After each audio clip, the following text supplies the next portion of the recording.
Tom, over here in this corner, I have a couple of photos that I put up here expressly for people who want to be shocked. There are people who've already heard a great deal about the walls in this bathroom, and they imagine all sorts of things. If you notice, if you look around, there's nothing really very obscene on the walls. They're largely curiosities. But I put these expressly for those people, what you call them, who are looking always for dirty stuff, do you know?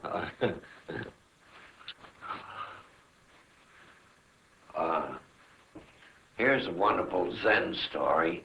It's about a monk called Roshi Bobo, which in English means master of fuck. Now, the title shouldn't throw anyone and may not mean exactly what people think. But there's one thing you can say about the master of fuck, that this fuck is an extraordinary one like none that ever was before. And the whole story concerns a young man, 15 years of age, whose parents sent him to a Zen monastery to become a monk and, of course, to receive enlightenment. He was a fairly bright young man, good-looking, obedient, and as far as anyone could see, good material. But after a few years, nothing seemed to happen. He didn't seem to be getting anywhere. 5 years passed, nothing. 10, and even his masters began to despair of him. Finally, after 15 years, he decided that he didn't have it in him. He didn't have what it takes, and he would go out and enjoy earthly life, you know, be a man of the world if he couldn't be a monk. So he slipped out one night with his bag and baggage, and he wandered into the red light district. And there he encountered a girl, seemed to him like a geisha, and he went to bed with her immediately.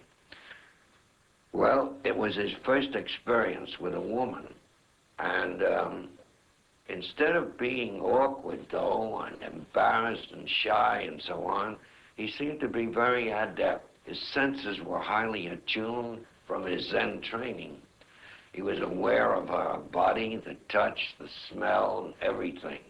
Even when the clothes dropped to the floor, created a sensation in him. So, in the midst of this marvelous experience, he suddenly has what he couldn't get in the monastery, the experience of Satori. He saw things as they are and were and always will be, once and forever, clearly, you know, which is really what enlightenment is all about, don't you know?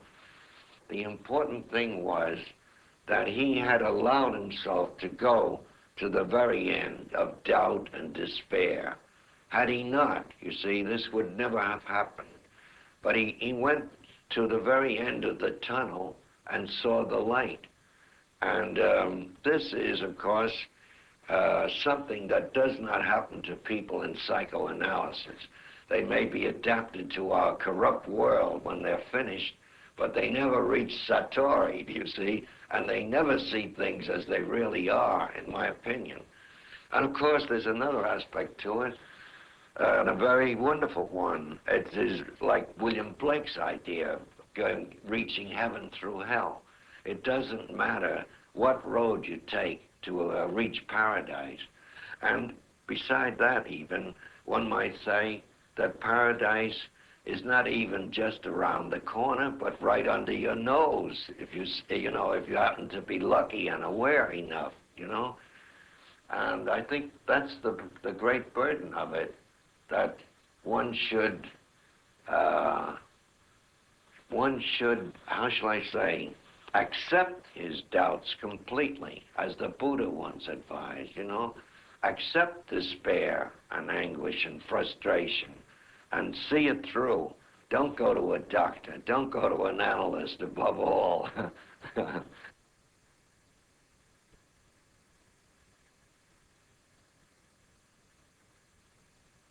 boy up there is one of my favorite men, you know, here.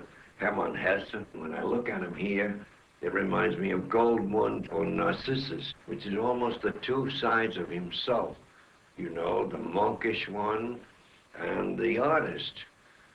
And as you remember in that book, he makes the monk confess to the artist that he is the better one, that his was a greater life, a more meaningful life.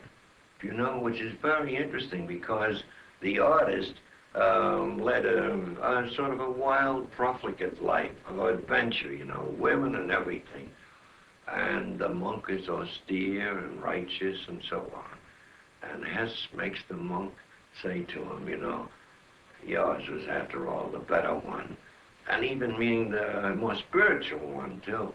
I don't know if you have noticed that most writers don't look so hard. Writers are alone too much with their thoughts, you know, and they are bent over, they're weazened, and they're thin-blooded, and they're living in an abstract realm all the time of ideas, whereas the painter is plastic, you know, and the musician, of course, is living, well, this is not true, but you would think he's living an angelic life. He's up there with the birds. Right under that is a very strange thing. This is chiseled into a stone, and this is done by Jung, the great psychoanalyst. In a few words, what this represents is the whole of his philosophy, Jung's philosophy, in these symbols.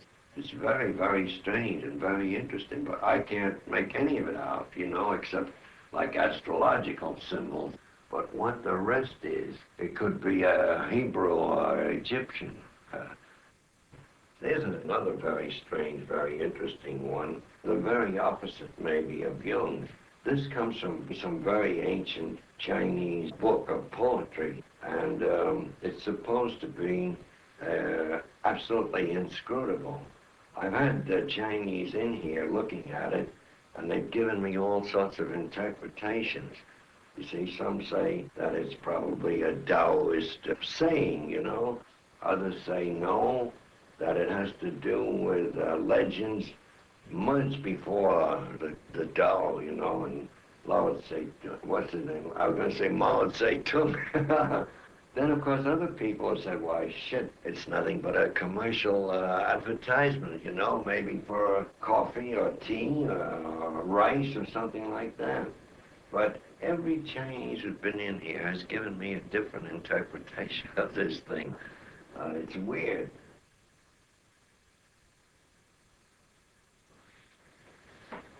Before committing suicide, General Nogi's wife wrote a letter to her niece who was about to get married, and it was as if she were giving her a prescription for a happy marriage. And having read that thing, I myself believe that it's the most wonderful prescription. Well, it went into many details, largely how the wife should behave toward the husband at all times. And it even went into details about the bed, about intercourse. For instance, how she should not act too passionately and unrestrainedly, abandonedly, because then it would be acting like a whore. Although between you and me, you know damn well whores don't go that way. And then she said, and when you are through, of course, you get the warm towel for your husband and you wipe him carefully, gently. And as for yourself, you know, they use a sort of a paper towel, the Japanese. She said, now when you wipe yourself, be very careful that it doesn't crackle so as to disturb your husband's equanimity, you know. Very wonderful touch. What, in what country would they ever think of such a thing, huh?